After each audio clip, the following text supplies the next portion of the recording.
అన్నా నమస్తే, ఏం చేస్తుంటారు? మొన్నటిదాకా వ్యవసాయం చేసి ఇప్పుడు ఖాళీగానే ఉంటున్నా ప్రస్తుతానికి. ఖాళీగానే ఉంటున్నారు. మరి ప్రభుత్వం మారింది, 6 నెలలు అయిపోయింది. ఎలా ఉందంటారు ఈ 6 నెలల కూటమి ప్రభుత్వం పాలన? చాలా చాలా బాగుందని లేడీస్ తో సహా ఎవరైనా సరే పింఛన్ విషయం కానీ రాజధాని రాగానే దాని డెవలప్మెంట్ కానీ కంచె క్లీన్ చేయటం కానీ చాలా బాగా చేస్తున్నారు. ఆల్రెడీ పవన్ కళ్యాణ్ కానీ చంద్రబాబు నాయుడు కానీ లేకపోతే లోకేష్ కానీ చాలా సిస్టమేటిక్ గా చేస్తున్నారు. బ్రహ్మాండంగా ఉంది. ఏంటంటారు అసలు? ముఖ్యంగా తవ్వే కొద్దీ కేసులు ఆఖరికి పేదలు తినే బియ్యం కూడా బొక్కేసిన పరిస్థితి గత 5 సంవత్సరాల్లో చూసాం. ఎలా చూడాలంటారు ఈ పరిస్థితిని? ఇవన్నీ లోతుగా తీస్తే 5 సంవత్సరాలు తీయటమే సరిపోద్ది. అంత అవినీతి జరిగిందా? మామూలు అవినీతి కాదా చెప్పుకుంటే కాదు. ఇది ఎంత ప్రజలకి అరెస్ట్ చేసే కొంది తెలుస్తూ ఉంటది. అది మొత్తం సిస్టమేటిక్ గా వాళ్ళు చంద్రబాబు నాయుడు కానీ లోకేష్ కానీ లేదా పవన్ కళ్యాణ్ కానీ వీళ్ళు మొత్తం సిస్టమేటిక్ తీసి ఎలాంటి లోటుపాట్లు చేశారో అన్ని కూడా మొత్తం ప్రజలకి తెలియపరచడానికి అప్పుడే అరెస్ట్ చేస్తారు. అప్పుడు దాకా మొత్తం కేసులు కడుతున్నారు. మొత్తం ప్లాన్డ్ గా చేస్తున్నారు. ఎందుకంటే ఎవరిని అవినీతి లేకుండా ఎవరిని అరెస్ట్ చేయట్లేదు. పోయినసారి గోళ దూకి అరెస్ట్ చేసినట్టు చేయట్లేదు. సిస్టమేటిక్ గా చేస్తున్నారు. లేదు, అసలు దాడులు పెరిగిపోయినాయి, వైసీపీ నాయకుల మీద అక్రమంగా కేసులు పెడుతున్నారని చెప్పి అందరూ మాట్లాడుతున్నారు. వైసీపీ నాయకులు అంటున్నారు ఒక్కళ్ళనైనా సరే నిరూపించమని వాళ్ళని ఎవరినైనా అనవసరంగా అరెస్ట్ చేసినట్టు కానీ అనవసరంగా గొడవ చేసినట్టు కానీ వాళ్ళు చేసిన అవినీతిని బట్టే మాజీ మంత్రులు కానీ మాజీ ఎమ్మెల్యేలు కానీ లేకపోతే ముఖ్యమంత్రి కానీ ఎవరైనా సరే వాళ్ళు చేసిన అవినీతుల మీదే ఎలుగుదీస్తున్నారు. ఎలుగుదీసి కరెక్ట్గా ఏ పరిస్థితుల్లో చేశారు అనేది మొత్తం సిస్టమేటిక్ గానే చేస్తున్నారు. అరెస్ట్ చేసినా కూడా తొందరపడి ఎక్కడ ఇళ్ళకాడికి పోవటం కానీ అరెస్ట్ చేయటం కానీ ఏ మాత్రం నోటీసులు ఇవ్వకుండా చేయటం కానీ ఏం లేదు. అంతా పకడ్బందీగా చేస్తున్నారు. అవన్నీ పకడ్బందీగా జనానికి కూడా తెలియపరుస్తున్నారు ఏం జరుగుతుంది కూడా. ఇక్కడ ప్రధానంగా చూసుకుంటే కనుక పేరు నాని గారు, ఆయన అసలు నోరు తెరిస్తే చంద్రబాబు నాయుడు గారిని, పవన్ కళ్యాణ్ గారిని, అలాగే లోకేష్ గారిని, వాళ్ళ కుటుంబ సభ్యులను కూడా నోటికొచ్చినట్టు మాట్లాడే వ్యక్తి ఈ రోజు బియ్యం అక్రమ రవాణాలో అడ్డంగా దొరికి ఆ డబ్బులు నేను కడతానంటూ మళ్ళీ ₹1,72,00,000 డీడీ తీసివ్వటం, అంటే కేసు లేకుండా చేయండి నా మీద అంటూ ఆయన డబ్బులు కట్టేయడాన్ని అసలు ఎలా చూడొచ్చు అంటారు? ఇటువంటి దిగదారుడు తనం చేసిన వాళ్ళు చాలా మంది ఉన్నారు ఆ పార్టీలో. ఆ దిగదారుడు తనం చేసి ఇవన్నీ చేసి ఆఖరికి ఇప్పుడు లోకేష్ చెప్పినట్టు డయర్ మీద ఉరికి డయర్ వాడి కొడితే ఉరుకుతారు చూడు, ఆ ఉరికే పరిస్థితి వచ్చే ఇప్పుడు మేము డబ్బులు కడతామంటున్నారు. నోటికి ఏది వస్తే అది మాట్లాడారు. చేసిన తప్పులు సమర్థించుకోవటానికి చేసే పనులు తప్పితే ఒక్కటి కూడా మంచి పని కాదు. మంచి పని ఉండవాడు ఎవడైనా నిలబడి మళ్ళీ ఇప్పుడు ఎందుకు నువ్వు తీసుకుపోయి బియ్యం నోకపోతే ఎందుకు చేస్తున్నావు నువ్వు? ఆ రకంగా పోయి చేసి మొన్న పవన్ కళ్యాణ్ పోయి ప్లోట్లో పట్టుకున్నా కూడా కావాలని చెప్పి ఇంకన్నీ వక్రీనిచ్చేస్తున్నారు. అది అన్ని నిజమే చేసింది. వాళ్ళు చేసిన దాంట్లో ఎలాంటి పేరున్నా అని 100% అది తప్పులు చేశాడు. కట్టాలా, కేసు కూడా ఉంటుంది, దాంట్లో సమస్య లేదు.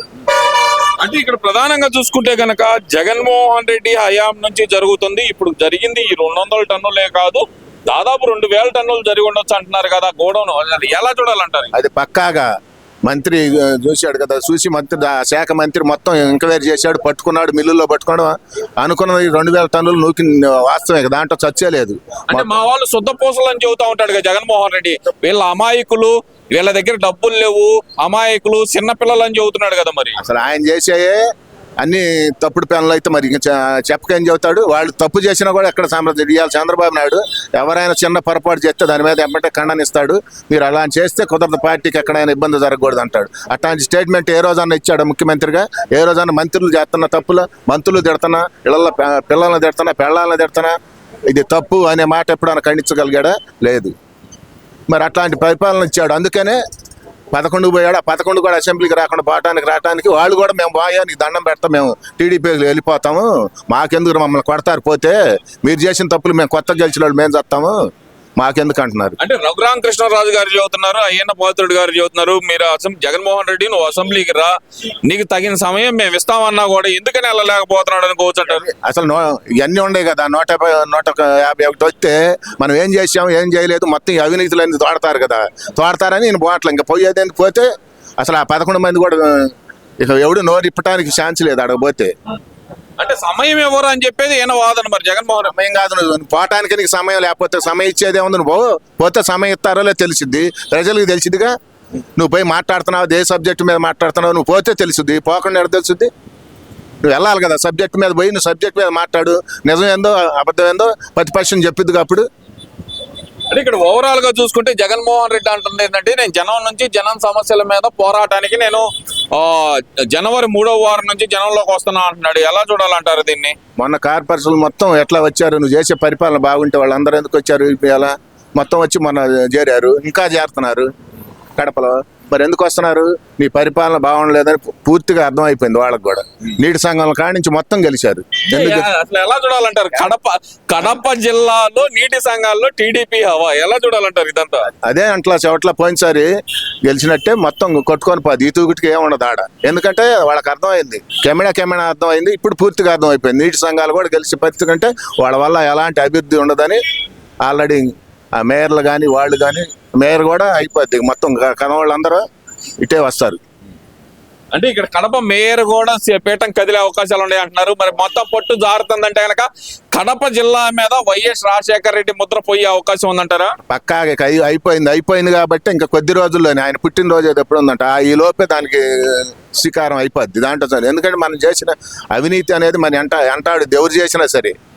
ఇప్పుడు రాజధాని ఇంతమంది రైతులు ఇంత ఇబ్బందులు పడితే వాళ్ళని కాళ్ళతో దాన్ని చెప్పులతో దాన్ని ఇన్ని చేస్తే ఇవాళ వాళ్ళు ఏ రకంగా నిలబడి కూడుందో గుడ్డలేదో లేకపోతే చేసి ఎగబడి ఆ పని ఉండారు. పోలీసులు దన్నినా ఇంకోళ్ళ దన్నినా ఎవరు చేసినా చేశారు. మళ్ళీ అదే రాజధాని వైభవంగా చేసేదానికి చంద్రబాబు నాయుడు కానీ లోకేష్ కానీ జనాలు సొమ్మంతా తీసుకెళ్లి రాజధాని అంటూ ఒక ప్రాంతమే అభివృద్ధి చేస్తున్నారంటూ వైసీపీ నాయకులు మరి అవాకులు జవాకులు వెళ్తున్నారు కదా. మరి ఎక్కడ జనం వచ్చినా కూడా లోకేష్ ప్రజాదభ పెట్టి సిగ్గుపడాలి. మీరు అసలు ఎమ్మెల్యేలుగా సిగ్గుపడాలి. ఏ రకంగా అదివరకు మాట్లాడారో ఆయన చూసి మీరు సిగ్గుపడి రాజకీయంలో నేర్చుకోవాల్సినవి మీరు చాలా ఉన్నాయి. లోకేష్ని చూసి నేర్చుకోవాల్సినవి చాలా ఉన్నాయి మీరు. ఎందుకంటే అసలు వాళ్ళు చదువుకునే పిల్లలు కానీ కార్యక్రమం కానీ లేకపోతే వాళ్ళ నియోజకవర్గాల పరిధిలో చేసే కార్యక్రమం కానీ పోయిన వాళ్ళని గౌరవించేదాన్ని కానీ దాన్ని చూసి మీరు బూతులు కాదు నేర్చుకోవటం, అవి నేర్చుకోండి ముందు. అని ఈ బూతులు మాట్లాడాలందరూ ఏమైపోయారంటారు? రోజా దగ్గర నుంచి ఇప్పుడు అంబటి రాంబాబు, నేను అంబటి రాంబాబు ఏదో పోలీస్ స్టేషన్ ముందు కూడా ధర్నా చేసినట్టు చూసాం. అది ఎలా చూడాలంటారు ఇదంతా? అయిపోయి కాళ్ళు ఏరాసి ఎమ్మడబడి కొడతారేమో, ఆఖరి పోలీసులు తీసుకొస్తారు. పోలీసులు ఆఖరికి దొంగలు చేసిన దొంగలనే మీ ఇంట్లో పెట్టుకొని చేసావు. ఇదిగో దొంగ ఉన్నాడన్నారు, తీసుకొచ్చారు, పట్టించావు. మళ్ళీ తర్వాత ఇప్పుడు నువ్వే దొంగ అవుతున్నావు. నువ్వు చేసిన పనులు కూడా మొత్తం బయటకు వస్తాయి, జాడిపోతాయి.